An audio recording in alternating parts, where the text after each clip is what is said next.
सभी को जय यीशु की। प्रिय भाई और बहनों, 40 काल के इस पुण्य सप्ताह में आइए हम अपने जीवन को प्रभु की ओर न्यौछावर करें। प्रभु की ओर अपने जीवन को बढ़ाते हुए, उसके दुख भोग में सहभागी बनते हुए अपने जीवन में प्रभु को उतारें। प्रभु में विश्वास करते हुए हम अपने जीवन को आगे बढ़ाएं, ताकि हमारे जीवन में प्रभु का चमत्कार हो, प्रभु का सामर्थ्य, प्रभु की कृपा हमारे ऊपर बनी रहे। आइए इस प्रभात वंदना में हम हमारे जीवन को समर्पित करते हुए प्रभु से आशीष मांगे। प्रभु हमारे अधरों को खोल दे और हम तेरे नाम का गुणगान करेंगे। आमंत्रक अग्रसूत्र। प्रभु ख्रिस्त परीक्षित हुए, उन्होंने हमारे लिए दुख भोगा है, आइए हम उनकी आराधना करें। पृथ्वी और जो कुछ उसमें है, संसार के सब निवासी सब प्रभु का है, क्योंकि उसी ने समुद्र पर उसकी नींव डाली और जल पर उसे स्थापित किया है। प्रभु के पर्वत पर कौन चढ़ेगा? उसके मंदिर में कौन रह पाएगा? वही जिसके हाथ निर्दोष और हृदय निर्मल है, जिसका मन आसार संसार में नहीं रमता, जो शपथ खाकर धोखा नहीं देता। प्रभु की आशीष उसे प्राप्त होगी, मुक्तिदाता ईश्वर उसे धार्मिक मानेगा। ऐसे ही हैं वे लोग जो प्रभु की खोज में लगे रहते हैं, जो याकूब के ईश्वर के दर्शनों के लिए तरसते हैं। फाटकों मेहराब ऊपर करो, प्राचीन द्वारों ऊंचे हो जाओ। महाप्रतापी राजा को प्रवेश करने दो। वह महाप्रतापी राजा कौन है? प्रभु ही वह महाप्रतापी राजा है, समर्थ, शक्तिशाली और पराक्रमी। फाटकों मेहराब ऊपर करो, प्राचीन द्वारों ऊंचे हो जाओ। महाप्रतापी राजा को प्रवेश करने दो। वह महाप्रतापी राजा कौन है? वह महाप्रतापी राजा विश्वमंडल का प्रभु है। पिता, पुत्र और पवित्र आत्मा की महिमा हो, जैसे कि वह आदि में थी, अब है और अनंत काल तक। आमीन। प्रभु ख्रिस्त परीक्षित हुए, उन्होंने हमारे लिए दुख भोगा है, आइए हम उनकी आराधना करें। मंगल गान। हे परमेश्वर सबके स्वामी, हम पर दया करो। स्वामी हम पर दया करो। यह दुनिया दुखों से भरी है, उसका ख्याल करो स्वामी। हम पर दया करो स्वामी, हम पर दया करो। पृथ्वी के जीवों के स्वामी, तम से दूर करो स्वामी। हम पर दया करो स्वामी, हम पर दया करो। पहला अग्रसूत्र। सचमुच प्रभु कितना भला है, उसके नाम की स्तुति करो। ईश्वर तू दयालु है, मुझ पर दया कर। तू दया सागर है, मेरा अपराध क्षमा कर। मेरी दुष्टता पूर्ण रूप से ढो डाल, मुझ पापी को शुद्ध कर। मैं अपना अपराध स्वीकार करता हूँ, मेरा पाप निरंतर मेरे सामने है। मैंने तेरे विरुद्ध पाप किया है, मैंने वही किया जो तेरी दृष्टि में बुरा है। इसलिए तेरा निर्णय सही और तेरी दंड आज्ञा न्याय संगत है। मैं तो जन्म से ही अपराधी, अपनी माता के गर्भ से ही पापी हूँ। तू हृदय की सच्चाई से प्रसन्न होता है, मेरे अंतकरण को ज्ञान की बातें सिखा। मुझ पर जूफा से झल छिड़क दे और मैं शुद्ध हो जाऊंगा। मुझे धो और मैं हिम से भी अधिक स्वच्छ हो जाऊंगा। मुझे आनंद और उल्लास का संदेश सुना, और तुझसे रौंदी हुई हड्डियां फिर खिल उठेगी।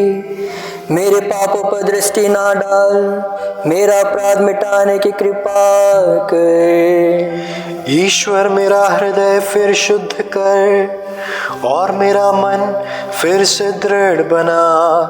अपने सानिध्य से मुझे दूर ना कर, अपने पवित्र आत्मा से मुझे वंचित ना कर। मुक्ति का आनंद मुझे फिर प्रदान कर, उदारता में मेरा मन सुदृढ़ बना।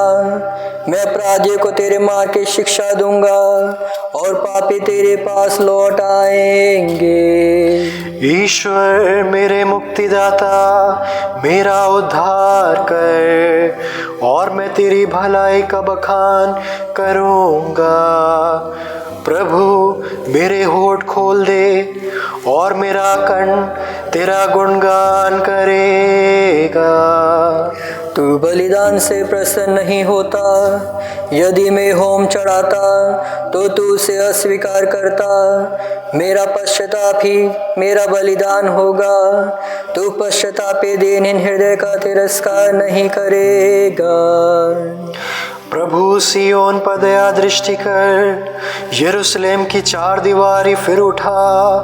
तब तू योग्य बलिदान, होम तथा पूर्णाहुति स्वीकार करेगा और तेरी वेदी पर बछड़े चढ़ाए जाएंगे। पिता और पुत्र पवित्र आत्मा की महिमा, जैसे ही वो आदि थी, अब है और अनंत काल तक सदा रहेगी। आमीन। ईश्वर तू पश्चातापी दीनहीन हृदय का तिरस्कार नहीं करेगा। दूसरा अग्रसूत्र। प्रभु क्रोध में भी अपनी दया का स्मरण कर। प्रभु मैंने तेरे कार्यों का विवरण सुना और भयभीत हो उठा। प्रभु हमारे समय में अपने कार्य दिखा, हमारे समय में उन्हें प्रदर्शित कर, किंतु क्रोध में भी अपनी दया को याद कर। ईश्वर तेमान से आ रहा है, परम पावन ईश्वर परान पर्वत से। उसकी महिमा आकाश पर छाई हुई है, उसका स्तुति गान पृथ्वी भर में व्याप्त है। उसका तेज प्रकाश की तरह फैलता है। उसके हाथ से दो किरणें निकलती है, यह उसके सामर्थ्य का रहस्य है। तू अपनी प्रजा का उद्धार करने और अपने अभिषिक्त की रक्षा करने निकला। तूने समुद्र में गरजती प्रचंड लहरों में अपने आशुओं का मार्ग प्रशस्त किया। मैंने सुना और मेरा शरीर कांप उठा, सुनते ही मेरा कंठ कांपने लगे। मेरी हड्डियां शिथिल पड़ गई, मेरे पैर लड़खड़ाने लगे। मैं उस विपत्ति के दिन तक निश्चित बैठा हूँ जब आक्रमण करने वाले राष्ट्र से लड़ने चलूँगा। अंजीर के पेड़ में कालियाँ नहीं खलती, दागबारियाँ नहीं फलती, जैतून की फसल निराश करती है, खेतों में अनाज नहीं है। भेड़ बकरियों की संख्या कम होती गई है और शालाओं में गाय बैल नहीं रहे। तब भी मैं प्रभु के कारण प्रसन्न होऊंगा, अपने उद्धारकर्ता ईश्वर के कारण आनंद मनाऊंगा। प्रभु मेरा स्वामी है, मेरा बल। वो मेरे पैरों को हिरनी की गति देता और मुझे पर्वत पर चढ़ने का सामर्थ्य देता है। पिता पुत्र पवित्र आत्मा की महिमा हो, जैसे ही वो आदमी थी, अब है और अनंत काल तक सदा रहेगी। आमीन। प्रभु क्रोध में भी अपनी दया का स्मरण कर। तीसरा अग्रसूत्र। हे यरूशलेम प्रभु की स्तुति कर, यरूशलेम प्रभु की स्तुति कर, सियोन अपने ईश्वर का गुणगान कर। उसने तेरे फाटकों के अर्गल सुदृढ़ बना दिए। उसने तेरे यहाँ की प्रजा को आशीर्वाद दिया। वह तेरे प्रांतों में शांति बनाए रखता और तुझे उत्तम गेहूं से तृप्त करता है। वह पृथ्वी को अपना आदेश देता है, उसकी वाणी शीघ्र ही फैल जाती है। वह ऊन की तरह हिम बरसाता और राख की तरह पाला गिराता है। वह ओले की कण छितराता है, ठंड के सामने कौन टिक सकता है। वह आदेश देता है और बर्फ पिघलती है। वह पवन भेजता है और जलधाराएं बहती है। वह याकूब को अपना आदेश देता और इज़राइल के लिए अपना विधान घोषित करता है। उसने किसी अन्य राष्ट्र के लिए ऐसा नहीं किया। उसने उनके लिए अपने नियम नहीं प्रकट किए। पिता, पुत्र, पवित्र आत्मा की महिमा हो, जैसे ही वह आदमी थी, अब है और अनंतकाल तक सदा रहेगी। आमीन। हे यरूशलेम, प्रभु की स्तुति कर। धर्म ग्रंथ पाठ। उसने दुख सहकर जिन लोगों का अधर्म अपने ऊपर लिया था, वह उन्हें उनके पापों से मुक्त करेगा। इसलिए मैं उसका भाग महान लोगों के बीच बढ़ाऊंगा और वह शक्तिशाली राजाओं के साथ लूट का माल बांटेगा, क्योंकि उसने बहुतों के अपराध अपने ऊपर लेते हुए तथा पापियों के लिए प्रार्थना करते हुए अपने को बलि चढ़ा लिया और उसकी गिनती कुकर्मों में हुई। लघुवन वाक्य। वह मुझे बहेलिये के फंदे से छुड़ाएगा, वह मुझे बहेलिये के फंदे से छुड़ाएगा और घोर महामारी से बचाएगा। वह मुझे बहेलिये के फंदे से छुड़ाएगा। पिता, पुत्र, पवित्र आत्मा की महिमा। वह मुझे बहेलिये के फंदे से छुड़ाएगा।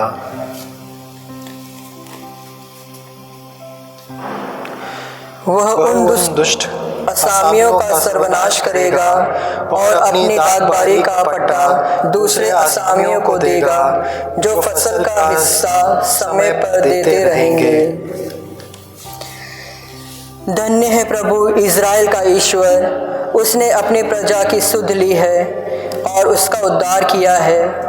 उसने अपने दास दाऊद के वंश में हमारे लिए एक शक्तिशाली मुक्तिदाता उत्पन्न किया है। वह अपने पवित्र नबियों के मुंह से प्राचीन काल से ये कहता आया है कि वह शत्रुओं और सब बैरियों के हाथ से हमें छुड़ाएगा और अपने पवित्र विधान को स्मरण कर हमारे पूर्वजों पर दया करेगा। उसने शपथ खाकर हमारे पिता इब्राहिम से कहा था कि वह हमको शत्रुओं के हाथ से मुक्त करेगा, जिससे हम निर्भयता, पवित्रता और धार्मिकता से जीवन भर उसके सम्मुख उसकी सेवा कर सकें। बालक, तू सर्वोच्च ईश्वर का नबी कहलाएगा, क्योंकि प्रभु का मार्ग तैयार करने और उसकी प्रजा को यह मुक्ति का ज्ञान कराने के लिए जो पापों की क्षमा द्वारा उसे मिलने वाली है। तू प्रभु का अग्रदूत बनेगा। हमारे ईश्वर की प्रेमपूर्ण दया से हमें स्वर्ग से प्रकाश प्राप्त हुआ है, जिससे वह अंधकार और मृत्यु की छाया में बैठने वालों को ज्योति प्रदान करे और हमारे चरणों की शांति पथ पर अग्रसर करें। पिता, पुत्र और पवित्र आत्मा की महिमा हो, जैसे कि वह आदि में थी, अब है और अनंत काल तक। आमीन।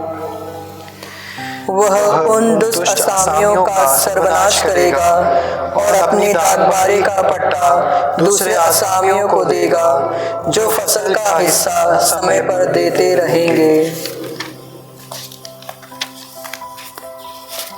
आइए प्रिय भाई और बहनों, आज की प्रभात वंदना में हम उन सभी लोगों को याद करें जो आज इस प्रार्थना में हमारे साथ जुड़े हैं। प्रभु, उनके सभी निजी निवेदनों को हम आपके चरणों में समर्पित करते हैं। खासकर उनके परिवार के सदस्यों को जो भी किसी प्रकार की बीमारियों से पीड़ित है या उनके परिवार में शांति नहीं है, प्रभु अपना दूध भेजकर उनके परिवार को एक नया परिवार बना दे। उनके परिवार में शांति रहे, एकता और शांतिपूर्ण भाव से वह दूसरों के लिए एक उदाहरण बन सके। आइए हम सारी प्रार्थनाओं को प्रभु के चरणों में समर्पित करते हुए प्रभु की सिखाई हुई प्रार्थना बोले। हे हमारे पिता जो स्वर्ग में है, तेरा नाम पवित्र माना जाए, तेरा राज्य आवे, तेरी इच्छा जैसे स्वर्ग में है वैसे इस पृथ्वी पर भी पूरी हो। हमारा प्रतिदिन का आहार आज हमें दे और हमारे अपराध हमें क्षमा कर, जैसे हम भी अपने अपराधियों को क्षमा करते हैं, और हमें परीक्षा में न डाल परंतु बुराई से बचा। आमीन। हे सर्वशक्तिमान ईश्वर, जब हम अपना जीवन सुधारने के लिए जी जान से प्रयत्न कर रहे हैं, तो हमें शुद्ध कर दे। इससे हम एकाग्र भक्ति भाव से आगामी महोत्सव में भाग ले सके। यह हम निवेदन करते हैं उन्हीं हमारे प्रभु क्रिस्ट के द्वारा। आमीन। प्रभु हमको आशीर्वाद दे, हर बुराई से हमारी रक्षा करे और हमें अनंत जीवन तक ले चले। आमीन।